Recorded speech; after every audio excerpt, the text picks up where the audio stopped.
एक महिला भक्त वृंदावन से बिहारी जी लेकर अपने घर आई और तभी बाहर से गोलू घर के अंदर आया और माँ से पूछता है कि माँ, यह कौन है? तो मैया ने बोला, ये भगवान हैं और ये ही हमारे मालिक हैं।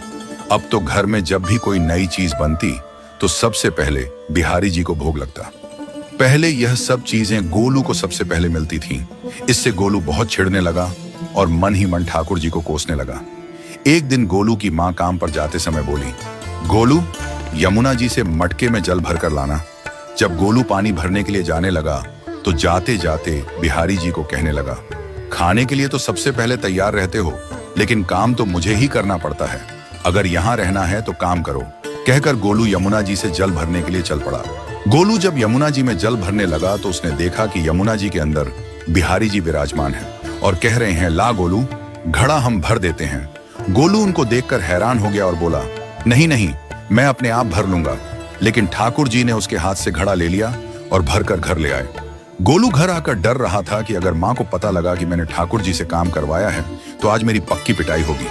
माँ ने घर आकर बिहारी जी को गीले कपड़ों में देखा तो एकदम से हैरान हो गई और कहने लगी कि गोलू, ये जरूर तेरी शरारत है, जरूर तूने ही इन पर जल डाला है। गोलू ने अपनी माँ को समझाने का बहुत प्रयास किया, लेकिन माँ ने उसको डांट कर चुप करा दिया और ठाकुर जी के भीगे हुए वस्त्रों को बदलने लगी। अगले दिन जब माँ ने गोलू को अनाज पिसवाने का काम दिया तो बिहारी जी फिर अनाज का कनस्तर ले आए और माँ को ठाकुर जी के वस्त्रों के ऊपर सूखा आटा पड़ा मिला। तो माँ ने फिर गोलू को डांटा कि तुझे पता नहीं कि ये हमारे भगवान हैं और तू भगवान के साथ शरारत करता है। आज तूने फिर इनके ऊपर आटा फेंका है।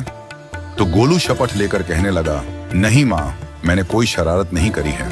ये तो मेरे हाथ से गेहूं का कनस्तर लेकर खुद पिसवा कर आए हैं। गोलू की माँ आज बहुत गुस्सा हुई। अगले दिन फिर माँ बोली, बेटा गोलू, आज तुम्हारे बाबा बाहर गांव से वापस लौट आएंगे। बस आज का ही काम है, तुम जंगल से थोड़ी लकड़ियां ले आना। गोलू फिर डर गया, कहीं ठाकुर जी फिर मेरे पीछे ना आ जाएं।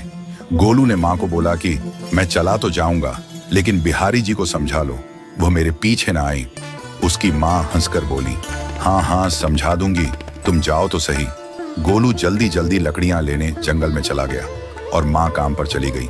लेकिन उस दिन माँ काम से जल्दी वापस आ गई और देखा बिहारी जी अपनी चौकी पर विराजमान नहीं है। वह तो एकदम से घबरा गई कि कहीं गोलू की शरारत तो नहीं। वह भागी भागी जंगल की तरफ गई। तभी उसने देखा कि गोलू के साथ एक इंसान लकड़ियों को लेकर घर आ रहा है। गोलू की माँ यह देखकर हैरान हो गई कि यह तो बिहारी जी हैं। ये क्या हमारे भगवान हमारा काम कर रहे हैं? इसका अर्थ गोलू ठीक कह रहा था। वह जल्दी जल्दी